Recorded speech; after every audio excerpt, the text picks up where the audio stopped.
Hello everyone, this is Space Café podcast, and I'm Markus.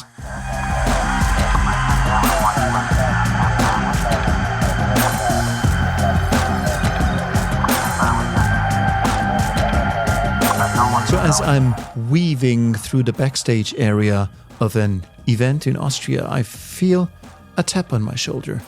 Turning, I'm met by a cryptic smile and a finger pointing to a figure in the distance. "Do you know that guy over there?" the person asks. Caught off guard, I attempt neutrality in my response. "No, not that I'm aware of." "Good," the stranger replies. "You should get in touch while he's still easily approachable. The man there, well..." And I felt the person wanted to draw comparisons to a very famous person in the space scene, but he didn't. So he proceeded, "I'm hesitant to drop names, but let's say this guy over there could be the next very big thing in space travel." Intrigued and somewhat mystified, I make my move, wandering over to introduce myself. Before I could even finish my introduction, he cuts me off. "You're the guy from the Space Café podcast, right? Someone told me I should talk to you." And just like that, we were double dated. The matchmaking stranger who nudged me into this conversation had mysteriously vanished, leaving me with the supposed next big thing in space travel. Now, from today's vantage point, I can only express my deepest gratitude to the anonymous figure who made this introduction possible. It seems we were set up for a reason, and I'm super psyched to share the conversation we had after our mysterious introduction with you right here, right now. I'm trying to keep the mysterious spirit alive in this, so I'm not giving any more details. Let's immerse ourselves in that serendipitous encounter. Welcome, Aaron Kemmer. Is that comfortable? It's for me, yeah. Good. Love it. All right. Doors closed. Yeah. So let me just hit record. Yeah. All right, Aaron. Thank you so much for taking the time in the first place. You're a busy person. Yeah, absolutely. Thank you, Markus, for having me here.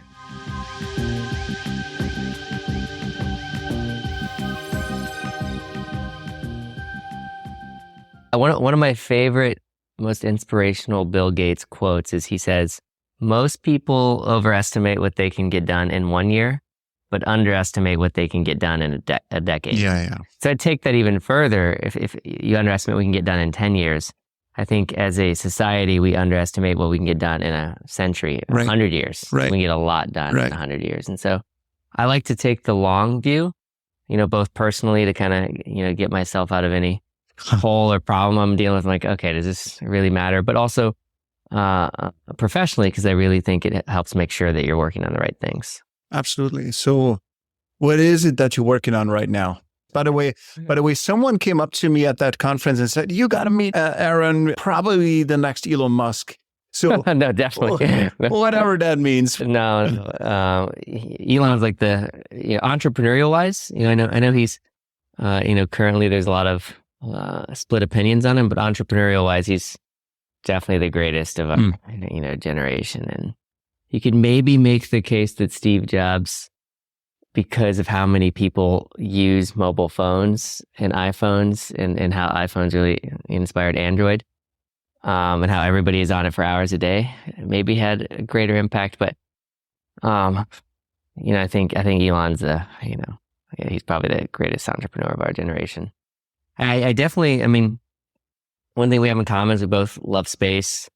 I'm more of a moon guy, and I think the moon is my friends call me Mr. Moon because, I tell everybody, I want to go live on the moon before I die, and it'd be cool to have like a city like 10,000 plus people, on the moon, and I think that's reasonable in our lifetime. I think the moon would be a fun place to go back and forth to. I travel from Asia to the US a lot. And so it's often a 30-hour trip. So, what's what's an extra 2 days? Sure. 1 day already, an extra 2 days. Sure. But Mars, 3 years round trip might be a little bit, too far. Too far for me. How would Moon feel like from a living standard be different from Mars? Yeah. Well, both aren't sustainable for humans. Yeah. You're gonna need you're gonna need to modify the environment quite a bit. Yeah. I think on Moon where we'll probably live is inside the lava tubes or Shackleton craters. The craters were at the poles where there's ice and you can get some of that water melted down. It's definitely going to be an adjustment. Yeah. But I'm sure people will make it like home. We'll add some beaches. Yeah. Or have really, really cool augmented reality tech. So it feels like home. Yeah. Yeah. I had Barbara Belvisi on my show very recently, and she has an interesting vision when it comes to the role of humanity in the long game. And so she says maybe it's our role as humans to help biodiversity become interplanetary. So it's our job as humans, and this is the reason we exist, to help biodiversity leave Earth and spread. Because for whatever reason, it started to originate just on Earth. Maybe.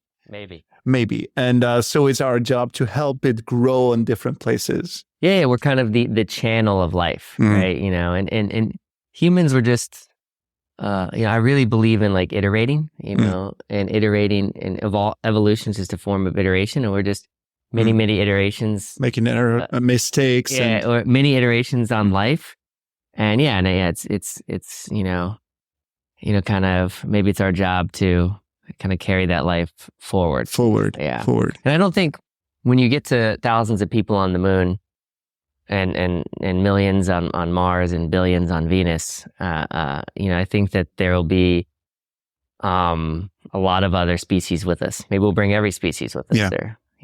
A lot of them at least. At least our favorites, cats and dogs. Humans really love cats and dogs, Tell us about yourself. You're a serial entrepreneur. What's your latest current project? Yeah, so my latest current project is a company called MaxSpace, and the idea is to get you the maximum amount of space in space. So space is very space limited, believe it or not, for humans and life and to do interesting things. So right now we have the International Space Station and the Chinese Space Station, and that's basically where humans go. It's not a lot of volume. The International Space Station has about 1,000 cubic meters. Can fit max probably up to 12 people. It took 60 launches and $100 billion roughly to build it. So that's really, really expensive. And if you had to do that every time you want to bring up 1,000 people, it's not going to be sustainable. So the current method of basically building space stations, and habitats for people to go is not sustainable. And so one of the known kind of evolutions of where space stations would go is inflatable space technology or expandable space habitats. Because you could shrink wrap it on Earth and then inflate it. And then inflate it, You basically, all launch is kind of limited by the amount of volume and mass that you can launch up. And so if you can tightly pack, a space habitat and then expand it outwards, you can get a lot more volume. Like James Webb. That was like a prototypical tightly packed. That was very tightly packed and deployed. It was a little bit different of a, mechanism, but that's the same idea. You want to tightly pack and then kind of expand, outward. The most extreme version of this is a path that my previous company was going towards. So my previous company was called Made in Space. And we made things in space, right? Like rapid prototyping? Yeah, we built like the first 3D printers for the ISS and made the first tools and parts, ever made off Earth. And so we made tools for astronauts, science experiments, STEM, actually parts of small satellites, parts of CubeSats. several hundred parts, maybe close to 1,000 now, that Made in Space made. But we're also developing technology where you can use large robotic arms to kind of assemble these parts and build structures in space. And so the most extreme version of this is 20, 30 years from now, you just send up like one block of raw material or a bunch of raw materials, and then you kind of assemble that the way you want. That's the most extreme, way that you would kind of expand. What I'm doing now is very different. Or maybe source raw material on site. Yeah, on site, in situ, in situ Yeah. resource utilization. Like that's a really common, future. So you use the available material. resources on the moon. Like, why bring resources to the moon? Use the resources on the moon.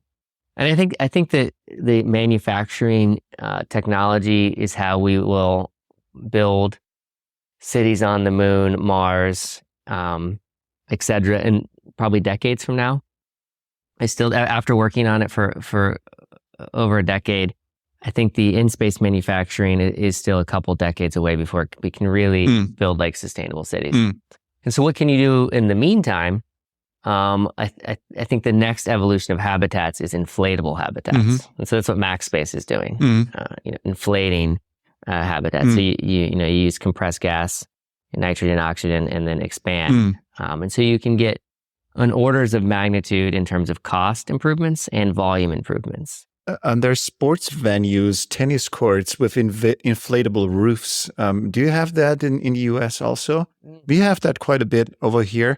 So it's a whole tennis court with an entire roof and everything, and that's inflated because the air pressure on the inside is greater than the air pressure on the outside. Yeah, and they can be quite strong. Yeah, totally. So what most people don't know is that inflatable habitats are actually stronger than your rigid hard modules. Because this is a big thing that somebody thinks, oh my God, and what if it gets hit, by a piece of a satellite, is it going to explode? Yeah.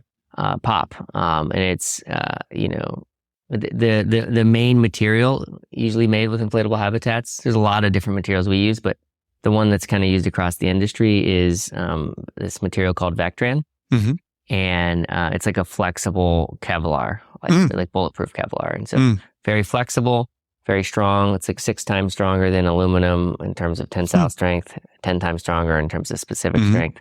It's a pretty robust, kind of strong material. And so kind of, I love naming companies, what they do. So, the previous company was called Made in Space, and we, sold that to a great firm called Aero Equity, and they turned it into Redwire, and merged it with a few other companies, and now it's on the public stock exchange. So Made in Space, we make things in space, and Max Space, we get you the maximum amount of space in space. And I learned through working on Made in Space that just how space limited we were, and that's what took me down the path of inflatable habitats. And that's where I met essentially who I would consider as like the godfather of inflatables, this guy named Maxim. And there's been 3 inflatables that have flown to space, and he built the pressure hulls for 2 of them and designed the 3rd one. So he's done a lot of space inflatable work. And so when I met him, he would know. He would know. He's been iterating his designs for over 2 decades now. Really been working in this industry. And so we met after my Made in Space days and decided to team up. And he's my co-founder for Max Space. And so it's it's one of my favorite projects that I'm working on now. And hopefully one day in the next at least 10 years, but hopefully even the next 5, I'll get to go up and awesome in an inflatable. Tell us a little bit. So what's the first building or first shape that you're trying to bring into space, or what are you experimenting on right now? Yeah, I think the first thing would be within a couple of years, just launching. Since there's already been 3 space inflatables up there, but there's no current, companies kind of working on it. It was all done under a group called Bigelow Aerospace. Founded by a guy named Robert Bigelow, was a hotel magnate. I think he had a great vision. He was like, "Hey, let's build space hotels And he was like, "Hey, inflatables is the future." I think both of those are really solid points. I think the issue is just the timing. So if you even go back like a decade, like I started Made in Space in 2010, there was, I think, like single digit launches that year. And I think in like the past few weeks, there's been that many launches, maybe even in the past like week or two, as there was the entire year of 2010. So there was really, and there wasn't a way to get, Americans couldn't actually even fly, to space. We were relying on Roscosmos, the Russians at the time. And so it was just a little bit, Bigelow's a little bit kind of before its time. And so since there's no provider of flying space inflatables today, that's kind of going to be our first thing is the next couple of years is aiming to get one up in space. It'll be, probably something small, probably like, you take like a 2 cubic meter, which is, a little bit bigger than a suitcase, and inflate that to something that's like, 20 cubic meters, which is maybe roughly the size of like a small cruise ship cabin room, maybe a little bit smaller, big enough where it's like, okay, this could actually feasibly be like a room. So what would it look like on the inside? Would it just be a hollow shape? Yeah, it'd just be like a hollow shape, and what round. But ultimately, would the eventual what would this thing look like once you're where your vision is at? Yeah, I think that in near term, it'll be very similar to, space station modules. Yeah. So hollow shape. At least 100 cubic meters. That's the average size of a space station module, 100 cubic meters. You bring gear inside, then inflate it. Yeah. You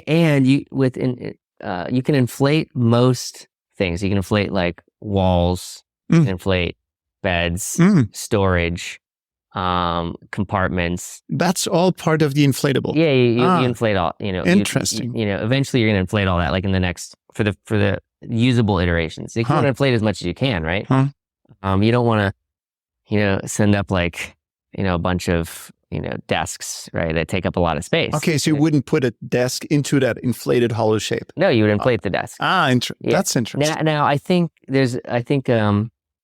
you can't inflate everything, and so this is where we're gonna, hopefully work with a lot of companies out there. There's a lot of things that you can inflate. So you can't inflate an entire space station because you need windows, you need hatches and connectors. You need really big important ones. You need life support. So you're going to need ECLS and environmental closed loop life support systems.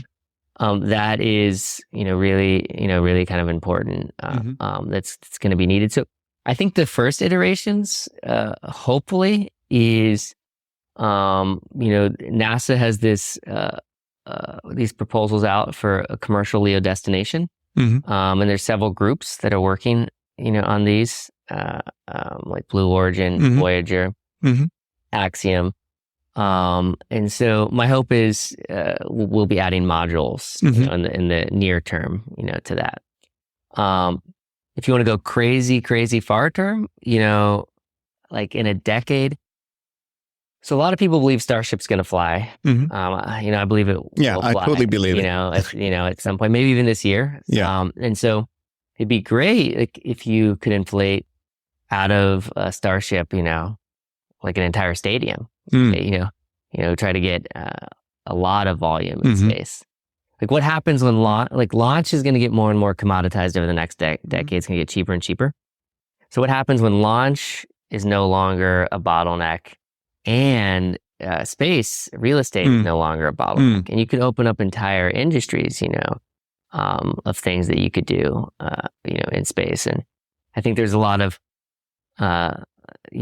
excitement around entertainment in space. Tom Cruise and James Cameron have been, talking about wanting to film a movie up there for a while, but very space limited.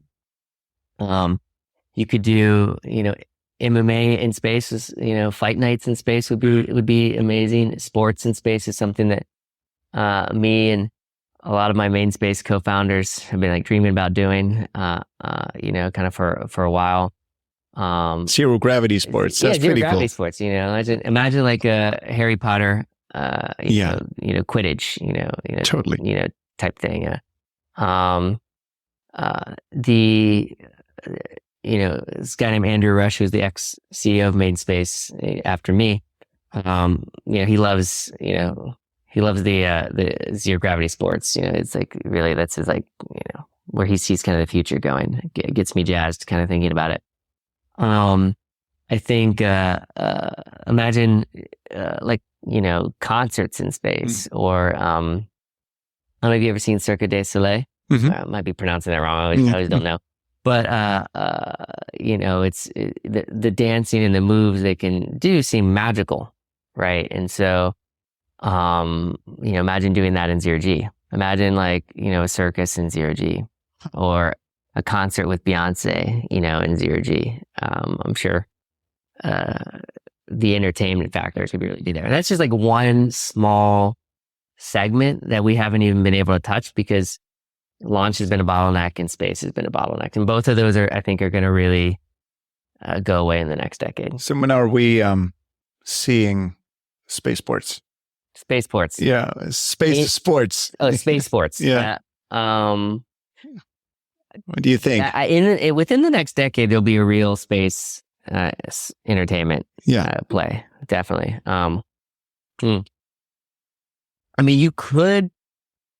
SpaceX could technically do it now. It'd just be inside a really small Dragon capsule. Yeah. And I've heard, or inside Starship. Yeah. Once Starship starts flying, definitely they could. You got a lot of room. They got a lot of room for space sports. It'll be fun. I think. When I've talked to astronauts, they've loved. I've heard Quidditch was a big game. On the space station. So astronauts going up there are already having fun. So they're doing it. Yeah, they're already having fun. It's just not being recorded and for a televised event. But, imagine a televised event. I definitely think within the next decade, there'll be a movie done in space, a high budget, a Hollywood blockbuster. Probably James Cameron or Tom Cruise, but maybe another one. Those two really love to take live action stunts to the extreme. I think you'll see a live televised kind of space event. I think you'll start seeing. So Apple just came out with I think it's called Vision Pro. Their augmented reality glasses. You'll see people being able to log in to.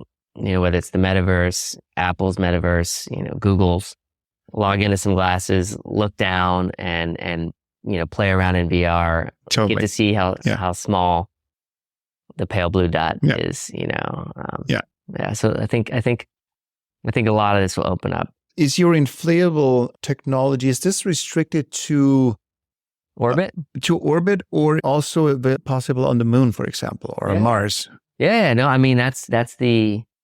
Again, my friends call me Mr. Moon, right? My dream is the moon. I think orbit's just near term. Sure. And I think even with the early Artemis missions, a little extra volume could go a long way. And so,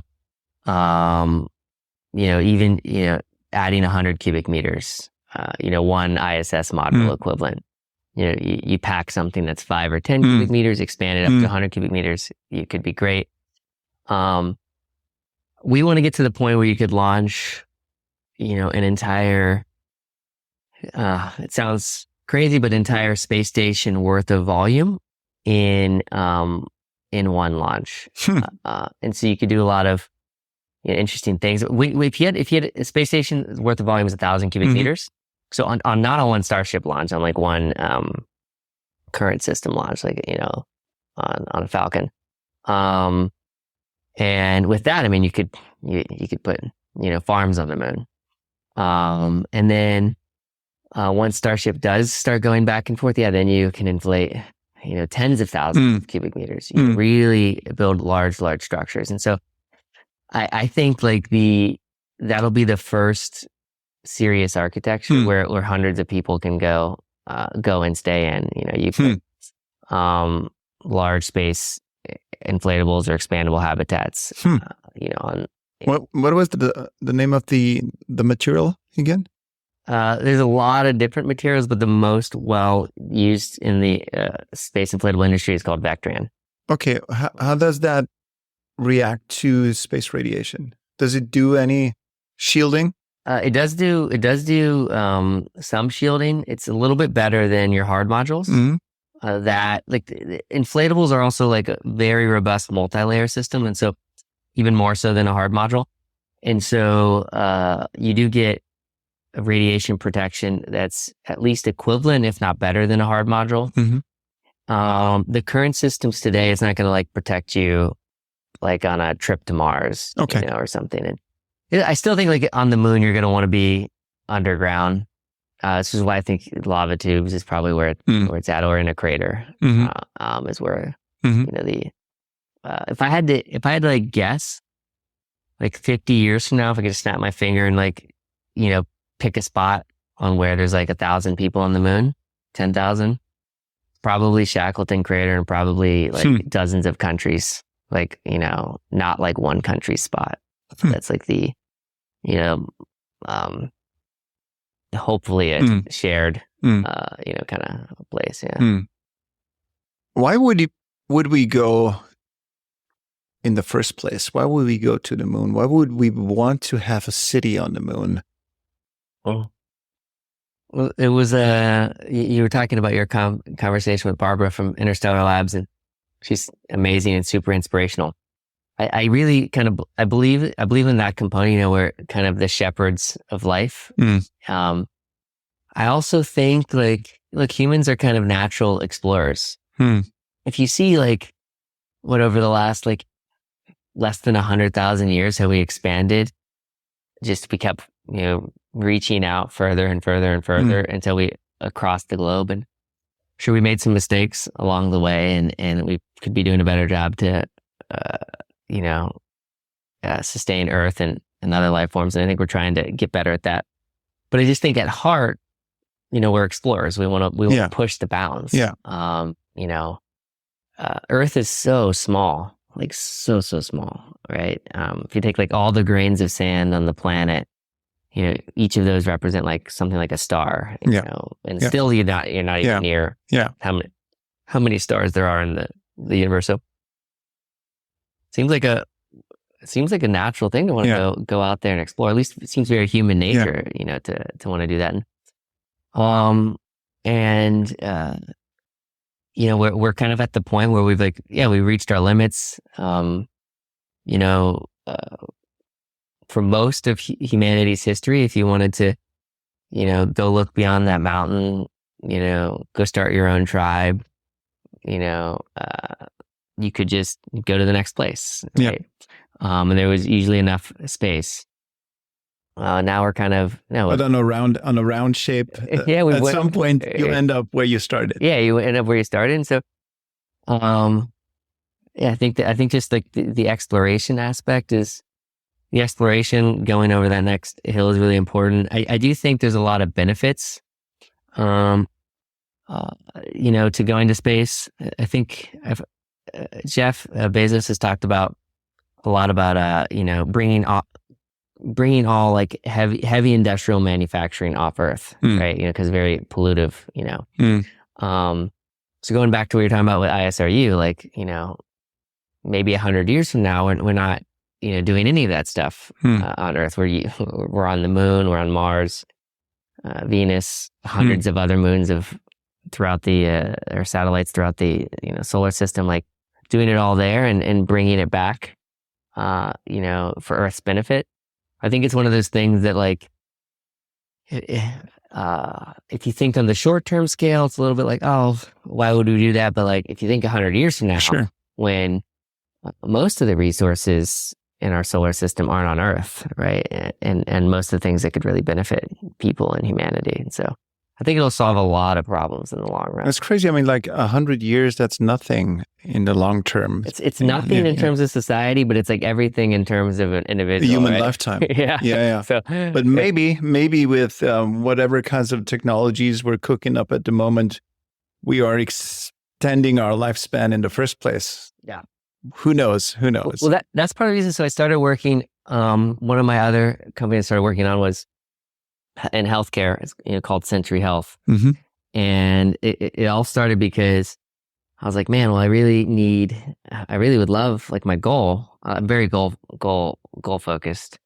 It's like my goal is to, go live on the moon before I die. With not just me by myself, but thousands of people, that are like-minded and love that experience. And I've been working in space now for like 15 years, and I was like, oh man, this is pretty slow. We have made a lot of progress in the last 15 years, but still, it's been pretty slow. And I was like, okay, well, maybe I need to live longer.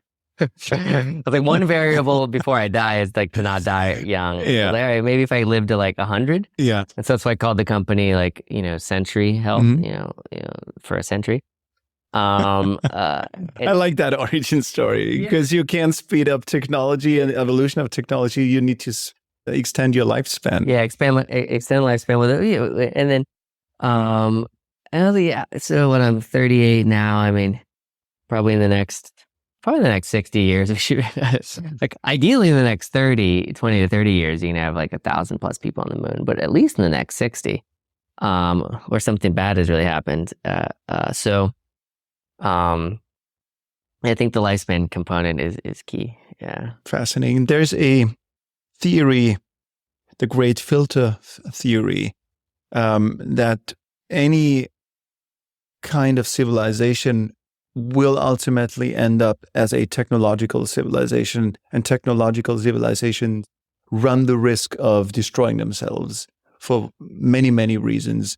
And so we're going through filters as a society, and maybe one filter will hold us back by calling it quits with who we are. And so can you draw any inspiration from that idea, or do you think it's just... It's more of a reason to expand into space, right? You know, it's a lot harder to create a backup in space. Yeah, it's a lot harder to just, if we were on Earth and Mars, or Earth, Moon, and Mars, or definitely Earth, Moon, Mars, and Venus. I mean, you would need a solar system wide event to really destroy all of humanity.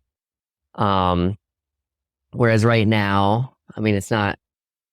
We have the greatest individuals have the greatest amount of power than they ever have, right? So it's not, it's not impossible for one person to, do a lot of harm,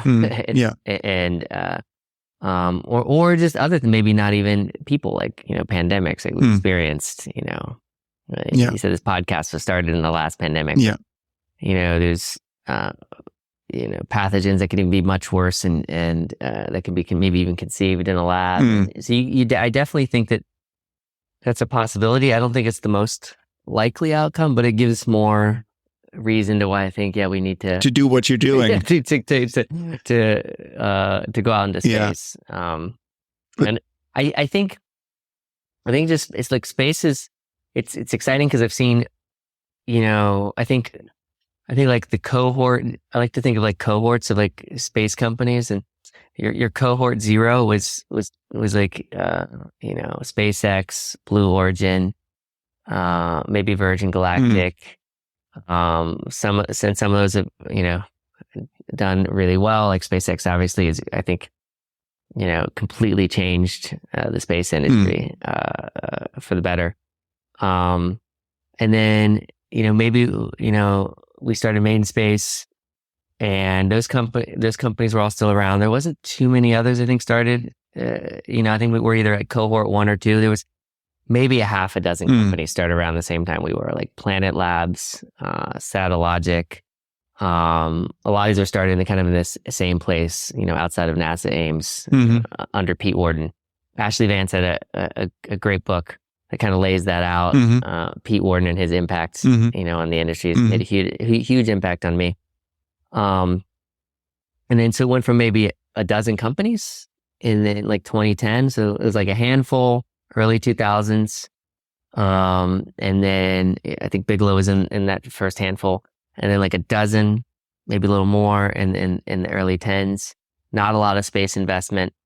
And then in the last like 5 years, it's just kind of went exponential. There's hundreds. There might even be like 1,000 space startups. And I think that's going to continue, more and more. And like by the end of the decade, it'll be tens of thousands. Yeah. Or it'll be a thing like AI, where, now every company, even public company is expected to have an AI plan and, an AI strategy and AI component. And so maybe that happens in space. It's like, all right, every pharmaceutical company needs, a space arm, research in space. Yeah. Basically, every transport company needs a space arm, Yeah. Speaking of AI, are you involved with that AI ChatGPT movie? Oh yeah. So tell us about it. Oh man, that was great. So yeah, it was basically in December of last year, ChatGPT came out. Yeah. And I've been playing around with GPT since GPT-2. Actually, one of my companies called Magic. Magic actually started really randomly out of a Made in Space lab, where we're incubating one of my co-founders from Made in Space, Mike Chen, and all of his college buddies. And they wanted to like change the world, didn't know what they want to work on, and we're incubating them. And the company got into Y Combinator, and then we pivoted in Y Combinator from like, I think at the time we were doing like blood pressure concierge, right? But none of us had any blood pressure problems. And so Paul Graham, founder of Y Combinator, he's like, why are you guys working on this? This makes zero sense. Like, go work on something that at least, if you're not solving like at least your own problem, you're probably not solving anybody's problem. It's like, okay, that's good advice. And so me and Mike both really, love being like productive, like delegating, like, efficiency, like just kind of obsessed with, trying to, accomplish more with less. And both so you can make more impact on the world, but also so you can, have, kind of enjoy your life, right? And so, we had this idea. It's like, what if you could get whatever you want over a text message, right? And so we launched Magic, with that, and then like it immediately got like 100,000, signups, kind of overnight. And it was not powered by AI. This is 2015. It was all powered by people. But we got to the point where we have thousands of magicians, that we call them, that are helping people, kind of get stuff done. And so early, like in GPT-2, the current ChatGPT as of now is on GPT-4 or 3.5, depending on which one you use. If you're paying or not. Yeah, exactly. The GPT-2 was open sourced. And so we took back in the day the open source model and like ran Magic's data on it, and, had our own little Magic, LLM, so to speak. And so we've been playing around with this stuff for a while, but it never felt like it was quite, I think for most people, including ourselves, it never felt like it was quite like product ready, right? It wasn't ready enough to kind of like roll out kind of into the market. And I think ChatGPT and Sam, who was also the head of Y Combinator when we were at Y Combinator, he really, the whole OpenAI team, they really kind of changed that, with ChatGPT. And so back in December when it came out, I was playing with it, like a lot of people daily. I was like, this is a game changer, it was using GPT-3, which had been out for a while, but then it had a really nice chat interface. And so it was enough that people could understand. And I was showing one of my friends, this guy named Richard Wan, who, he's a famous actor in the Philippines and a host of a TV show called Big Brother. I was like, man, I think you could like, make a film with this. I was like, look, it writes a script, it can give a videographer instructions. Like, it can say like, exactly like what it wants, like pan in from this angle, look at the face this way, use this style of lens, have this kind of music in the background. It kind of had everything. Wear these clothes and all that. I was like, oh man, I think you could like, we were having a drink or like a glass of wine or something. Like, I think you could make a film on this. And I was just like joking. And then the next day he calls me up and he's like, hey, I've got the actors, the videographer, I've got everything ready to go to the set. Let's do it. And I was like, all right. And so it was during the holiday, during like around Christmas break. I can't really stay still apparently. And so we made like a 5 or 6 minute film that was written and directed by AI or ChatGPT in particular. And we kind of did it just to kind of show people. We were really early adopters, right? This is like in the first couple of weeks of ChatGPT. It's like, guys, this is here. And show people like this is, you got to start thinking about this in your life. And I would say the film is not good, if I had to be honest. Is it on YouTube? Yeah, it's on YouTube. So what's it called? Safe Zone. Safe Zone. Safe Zone film. Okay, cool. Yeah. And you could watch it. It's about getting away from AI to a safe zone. It's pretty meta. I wouldn't say it's like a great film. It's probably not that good, but I mean, it was using GPT-3, which, is like about a college student at educated level. And I could feel the film was like what a college student, might make. Maybe that's the audience. Yeah. The videography is really good. We had a great videographer who did the shooting. That was good.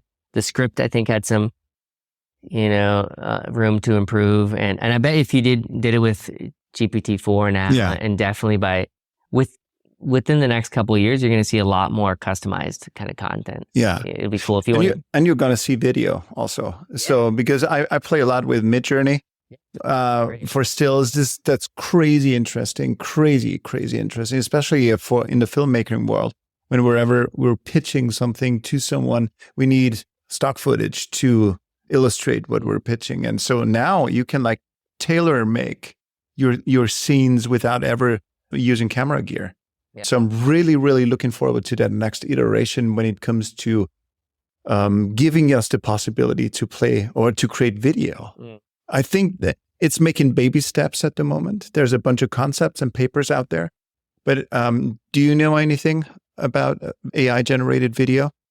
Yeah, I mean, it's made a lot of iterations. I think I completely agree with you. I think you'll be able to see within 2 years, if you want to see Tom Cruise as the Luke Skywalker in Empire Strikes Back, you probably can. Yeah. I think it's really interesting. I think the actors of our time are probably going to be acting for 1,000 years. Forever. Yeah. Right. Totally. Forever. Yeah. Yeah. Just need a 3D scan and exactly. Yeah. And they're already starting to do this and it's like you want to make sure that you have rights to yourself. I think an actor's rights are going to become really, really, really kind of valuable. It'll be interesting to kind of see. Maybe you even see influencers start to become actors, even though they can't act. Even if they can't act. Yeah. Without having to learn the skill of acting, because the film will kind of make it for them. And then people have asked me, am I worried? Because there's a writer strike right now about the screenwriters. I still think screenwriters are going to be, having seen normal people interact with AI for writing a script, and then a screenwriter interact. Like the screenwriter, it's amazing. They can produce 100 times, at least an order of magnitude, 10 times, improvement of their work faster, right? Yeah. They can come up with a good idea, see how it looks, and say, okay, now let's kind of like iterate this, and so But still, AI is improving exponentially. So what's left for us to do here on Earth? I mean, like if we got all the actors forever in the most brilliant movies, because AI will exactly know how to tailor cut a movie and shoot it to make it most. Future movies will probably be tailor-made to the individual recipient, to the individual audience. So maybe we will never have like a global Blockbuster anymore, because you will see the version that it's tailor-made for you, and I will see the same film tailor-made for me. I kind of agree, but I definitely think you're going to see a much, much longer tail. I 100% agree. We're all going to get to watch the custom content. And if you can imagine like the Netflix algorithm of today, it's already trying to like figure out what you want to watch. But the future Netflix algorithms, if they're not working on this already, they should be, is going to be how to figure out what exactly you like in different scenarios. So when you hit stop, when you hit play, like when you're most engaged, and then it'll be able to come up with entire custom shows kind of for you. And I think that trend, what's already been happening this last decade, just think of the explosion in content. Like go back a decade now versus how much content's coming out like daily, weekly, monthly. That's going to continue, and it's going to be more and more custom content. But I definitely don't believe there's not going to be blockbusters. I think everybody's still going to line up for James Cameron's, next movie. When Avatar 6 is hopefully made in space, they're going to line up for that. I think that there's still, I think we'll follow that, that trend of like kind of like long tail. But Avatar 6 will not be the one single tape played out to the world. It will be individualized tapes played out to the individual recipient. But it'll be both, because I think like, I think there'll be a lot of people, at least me, I want to see James Cameron's, his vision, like his vision. But then of course, then I would maybe also like to see like my own modification. Yeah. But like, I don't know. I'd be cautious of fear mongering too much that we're worried that AI is just going to like take everything over, take everybody's, jobs. And then, I mean, if it does, then if nobody has to work, it'll be really kind of interesting. What do people do with their time? But it's kind of been that there's always been this evolution. If you look back into history of just, roles that used to be a job and now it's not there. Like most people used to be farmers, right? And now very few people are farmers. I think it's like an often cited kind of example. And it's just 100 years ago. Yeah. It's not that long ago. Yeah. And so, sure, there'll be iterations, but I definitely think in movies, there's going to be screenwriters. Actually, I feel like writers might even become more creative, because they'll actually be able to go end to end, like you're saying, not just write, but then create the entire video, like write what, like they get to write, they get to prompt. Prompting in many ways is the best prompters are good writers, because they understand how to communicate. So they could prompt the whole movie, and writing. So I think there'll be a lot of roles, that are still there. I use, AI to help with like legal stuff, for instance. But I still have been using, I feel like I've used my lawyers more than ever. So it's not like it's replacing, it's more of like I think you're bringing it to a different level already. So you would like approach your lawyers for maybe even more sophisticated questions, because you have done the groundwork before with AI. That's right. Yeah, exactly. I really, I don't think, at least in the next few years, we have to worry about taking everybody's jobs. I do think that there's a greater problem, at least in like the tech industry, with there not being a lot of funding right now. And that's tied to like interest rates and a lot of other kind of issues. And so because of that, there's like layoffs, and then people are blaming it on, kind of AI a lot. I think that's just, tech as a whole is kind of going through a little bit of a drought. Yeah. Unless you're an AI. That's the area that, investments still going. But tech as a whole is almost, it's like hasn't been this bad since like the .com burst in the early 2000s for fundraising. So,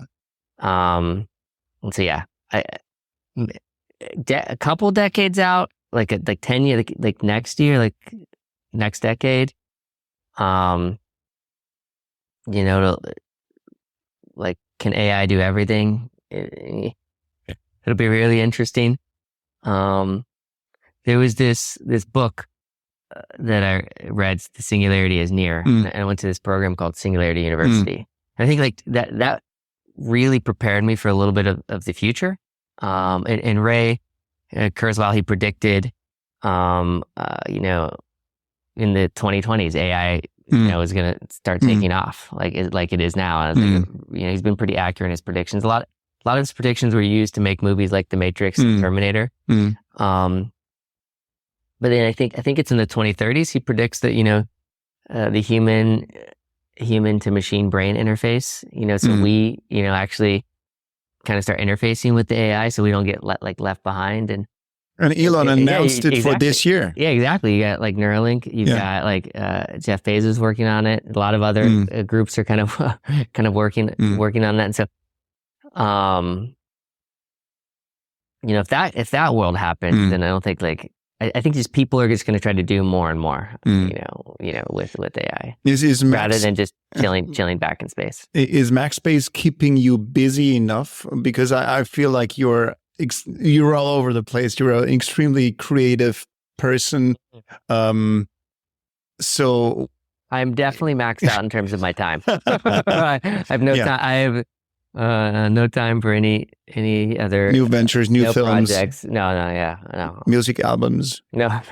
I mean, yeah. If I had any time, what I would actually like to do is write a book. There's this book I want to write that's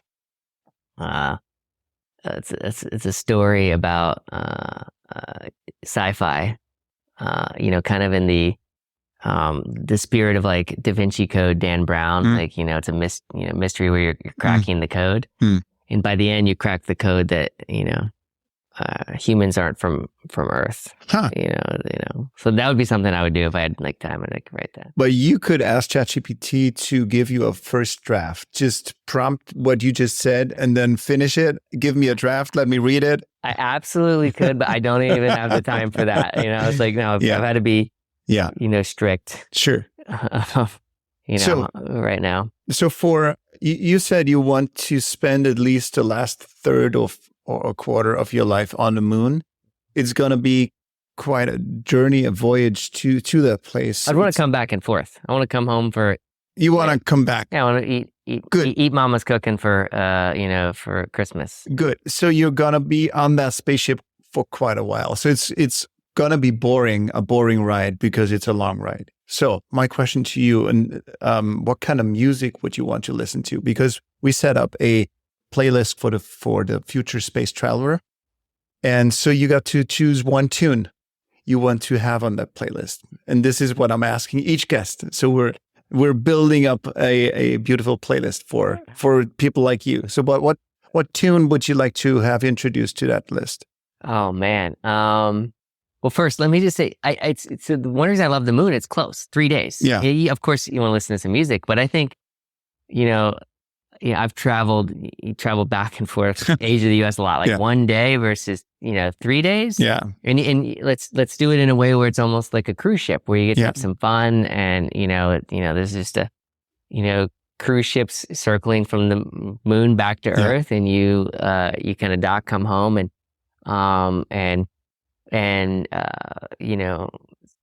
orbit's different than the moon. In the moon, you have a little bit of gravity. Orbit, you don't. So those 3 days will be a blast. You get to hang out in zero G. I've spent a little bit of zero G sports. Yeah, exactly. I've spent. This is why the main space, team and my co-founders, I really thought of the sports is because we spent a lot of time in zero gravity. So I've done like 400 parabolas.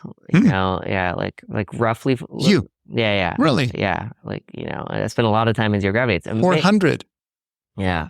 A little bit more, actually. I think it was 11 or 12 flights of 40 each. I think I counted once as close to 4 hours, at least 3 of just like microgravity time. And so, 3 days and 3 days of zero G, this would be a blast. And going back and forth, commuting. So I think that'd be a lot of fun. And like Royal Caribbean.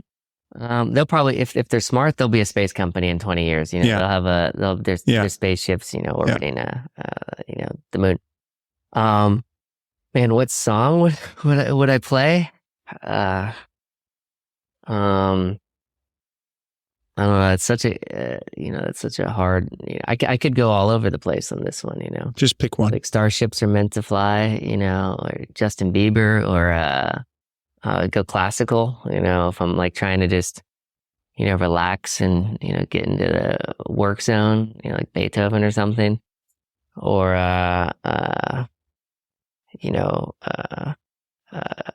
it was a friend was showing me like I got really late into like the Blackpink game, and so somebody showed me like Blackpink within the last year. Mhm. So I've been playing some Blackpink. We want me to just pick one. Just one. All right.